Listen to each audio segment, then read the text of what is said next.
嘿，大家伙儿早喽！9月23号，星期一，新的一周。但是今天日本这儿是假期，他们周末有一个节日，他们这儿是如果节日赶上周末，就礼拜一放一天假，就是3连休。所以刚才看到好多跑团的小伙伴们，他们可能今天要集体跑。我今天第一个训练日，我要跑长一点。早上回评论特有意思，小伙伴说谢谢我的关于心理建设的部分，说出去跑就得了，不用建设，越建设越不想跑。我也只能做到很少的一部分，因为你总要有出去跑之前的时间。我早上起来看会儿电视啊什么的。哎呀，来嘛！又看到了塞纳，那条大金毛叫塞纳。我坐在那儿看电视的时候，我也琢磨这30公里或者说25公里什么的不好跑，都一样，特逗。看日出，看远处的山，好漂亮。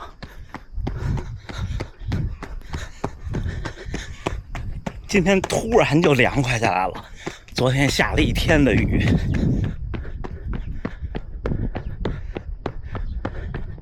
我有时候就说这儿的天气也是一秒入秋，现在20摄氏度，一下降了大概8摄氏度。我到现在跑了30多分钟，还就微微出汗。这天一凉，人的感觉就是进入赛季了。周末都已经有小伙伴们跑过比赛了，对吧？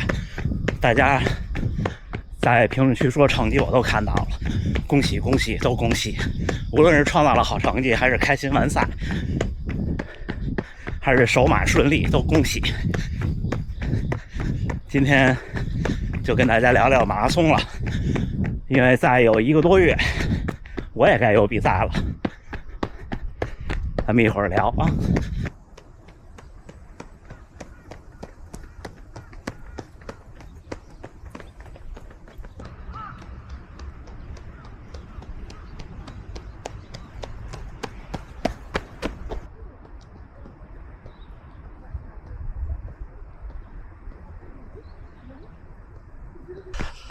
我好危险呀！刚才6.07我跑回来，有人叫我，我以为是偶遇的观众，没想到是提前预约的。我不撒谎，我真的恍惚了，忘了。所以小伙伴要是跟我发过消息约过，您提前1-2天再给我发个消息，千万别客气。大河原先生周末的比赛得了年龄组第5名，是全日本的大赛。然后野口先生要去跑芝加哥马拉松了，也给野口先生加个油。然后咱们聊聊比赛。逗。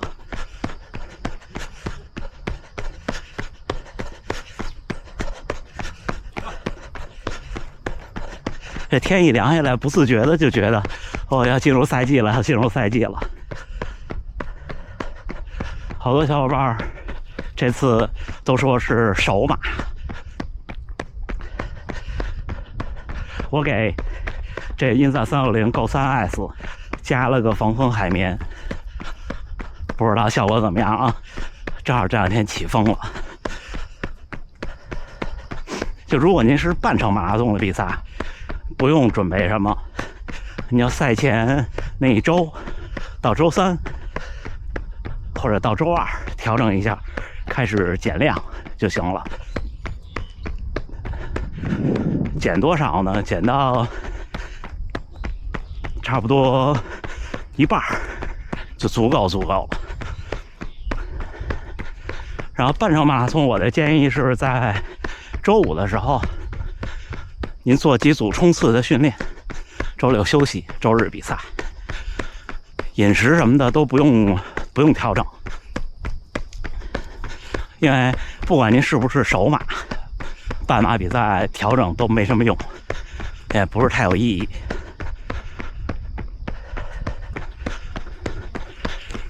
然后准备能量胶的话，准备2个就够了。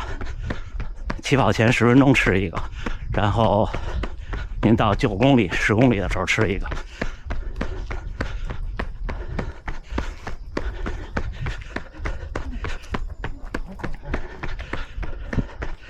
然后如果气温在12度以上，准备一个电解质丸、盐丸。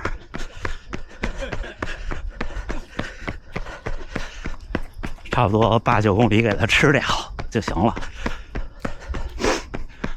然后如果是全马的话，差不多全马是从赛前1个月开始的。如果您是首马，或者是您想冲成绩，我给您的建议就是赛前1个月的时候啊，您跑一个30公里，就像比赛那么跑，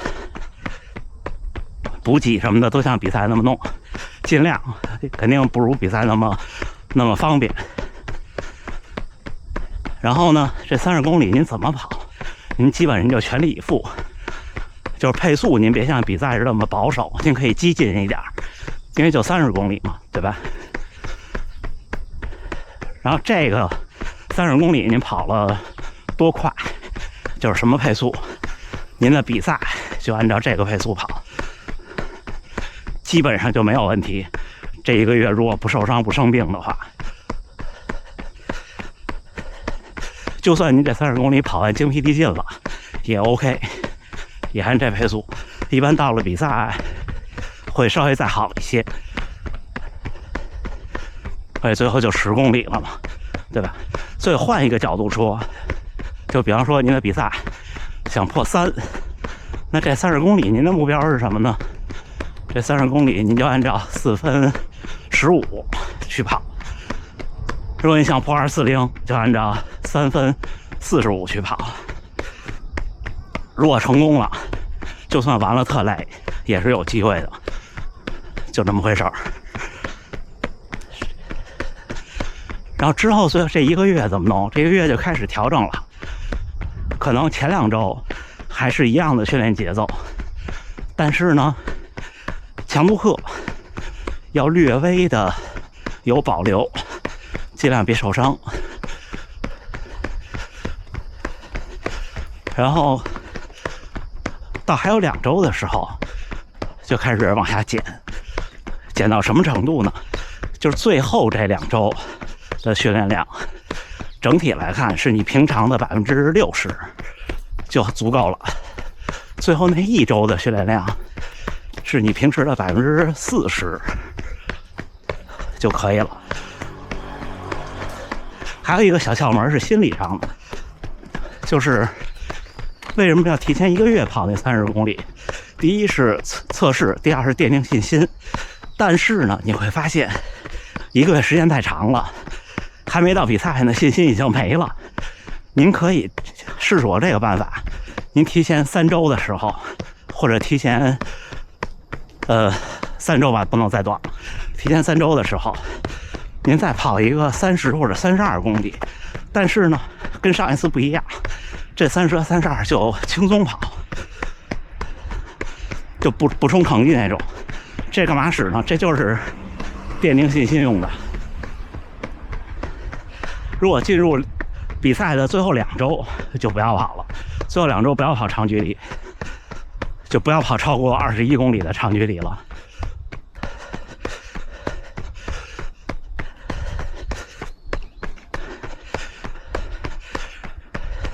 然后减量这个事儿，就是强度和量同时减，你就差不多就按照我说那比例来就行了。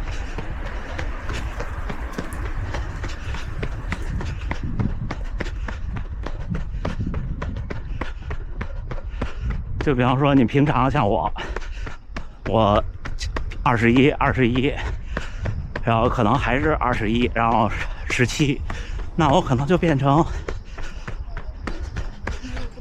18、16，然后13，就这样。然后强度课怎么减呢？强度课是这样，我的建议是减量不减绝对强度。什么意思呢？比方说，您看我去年比赛之前，包括看前2天大河源线上比赛之前，我们的课表是6公里，那我就跑3公里；课表是5个1公里，就跑3个1公里，就这样。但是呢，我跑的这部分，我还是尽量全力以赴。只不过呢，你稍微心里多绷着一根弦儿，千万别受伤就好了。还有就是那个30公里的测试之后，大多数人会比较兴奋。未来那1周的训练一定要调整，千万别受伤。你赛前这1个月这么安排，你时间觉得过得挺快的，很快就过去了。您相信我，就赛前这1个月，你练什么都没用了，就把这1个月过好就行了。而且还得练，不练会退步的。要全马准备的东西就得多一点，比方说，你可能要准备一次性雨衣，因为大家都准备的，我就不说了。一次性雨衣是干嘛呢？比赛当天早晨，可能起跑线太冷，可能有风，可能下雨。像特冷的比赛，比方说2022年那年的北京，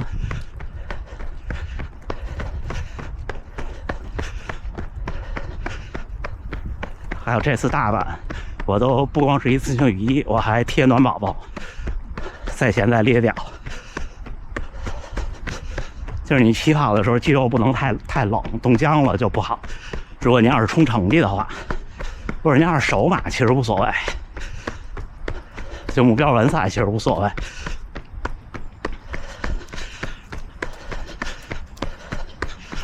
然后准备什么呢？准备防磨膏，没有的话抹点油也行。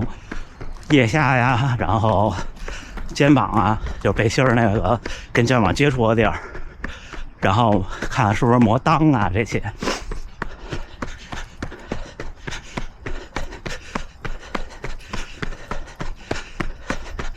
然后就是吃的了，全马吃的就比较讲究了，这我之前分享过好多次。反正你就先准备能量胶和盐丸，然后咱们过2天再说。今天说有点长了，好吗？